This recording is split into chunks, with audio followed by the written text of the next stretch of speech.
Documentation like this is your evidence locker, and evidence lockers do not run on vibes. Before a guest ever walks in, you take photos and video of every room, every appliance, and every surface, and you timestamp it because a phone camera already does that for free.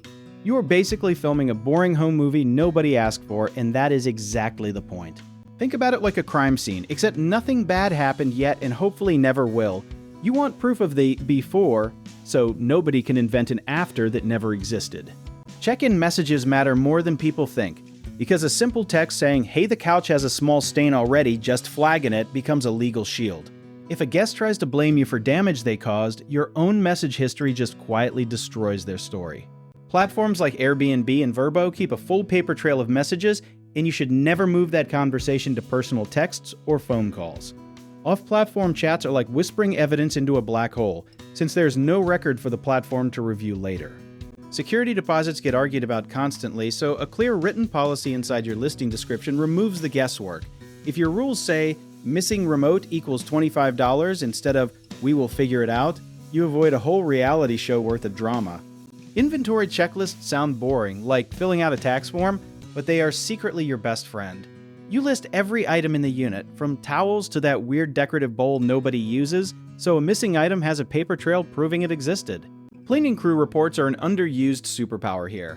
If your cleaner notes damage the moment they walk in, before the next guest even checks in, that timestamp separates one guest's mess from another guest's mess. Smart home devices like noise monitors or exterior cameras, when used legally and disclosed properly, add another layer of proof. You are not spying on anyone inside private spaces. You are just proving how many people showed up compared to how many were booked. A lot of hosts think insurance alone will save them, but insurance companies love documentation just as much as platforms do. Adjusters do not take your word for it. They want photos, timestamps, and messages lined up like a courtroom exhibit. Damage disputes often boil down to one simple question, which is, who has proof and who has a story? A story with no evidence is basically a guest wearing a nice outfit. Guests sometimes claim an item was already broken.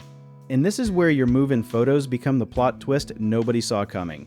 Suddenly their claim collapses because the picture from 3 hours before check-in says otherwise. You also want a written house manual because vague rules create vague excuses.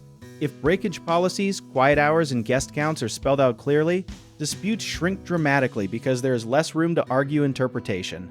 Some hosts get lazy after a few smooth bookings, treating documentation like a seatbelt you only need after the crash already happened.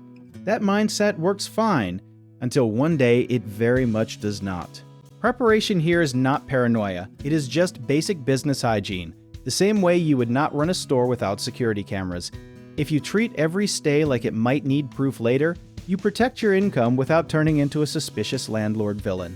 So if you want the deeper playbook on inventory templates, deposit language, and message scripts that actually hold up in disputes, do you want to learn more about our company? Check out our links in the description.